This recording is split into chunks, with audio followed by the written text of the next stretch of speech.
ሰላም ለእናንተ ይሁን። ዛሬ አንድ ግጥም ወደ እናንተ ይዤ መጥቻለሁ። የግጥሜ ርዕስ ወንድምህ ወዴት ነው የሚል ነው።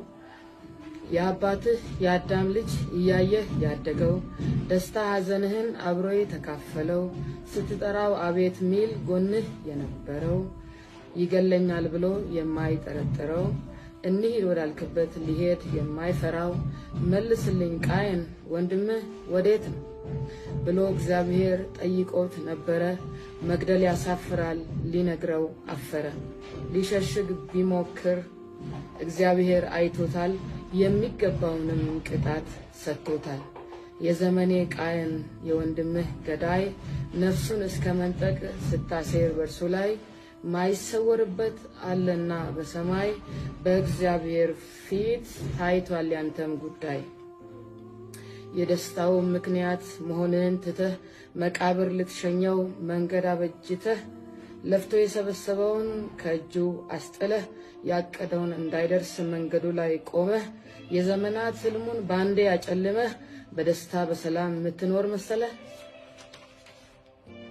መፍታት ለሚቻለው ተግባብቶ በሐሳብ የወንድሙ ገዳይ ተብለህ አትመዝገብ። ሰው እንኳን ቢረሳ እግዚአብሔር አይረሳም። ከእርሱ የሚደብቅ ዋሻ ከቶ አይኖርም። የገደልከውም ሁን ለመግደል ያሰብከው ይቅርታ ጠይቀው ጌታ እያየህ ነው። ነፍስ ማጥፋት ይቁም እንዲህ ይላል ቃሉ። ሰይፍን የሚያነሱ በሰይፍ ይጠፋሉ። የኃጢያን ይጠፋል መታሰቢያቸውም። አቤል የተባለ ብዙ ሰው ቢኖርም ቃየን የሚባል ሰው አንድም አልሰማሁም። ስራ ክፉ ሲሆን ስም አይወደድም። እስካልሞትክ ድረስ እስካለህ በምድር አደራ አለብህ የወንድምህ ጭምር። ለገዳዩ ዘንዶ በደም ለወፈረ ወንድምህን ስትገብር አምላክህ አፈረ።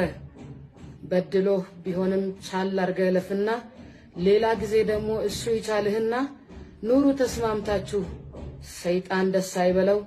ከመባል ለማምለጥ ወንድምህ ወዴት ነው? ከመባል ለማምለጥ ወንድምህ ወዴት ነው? ተባረኩ።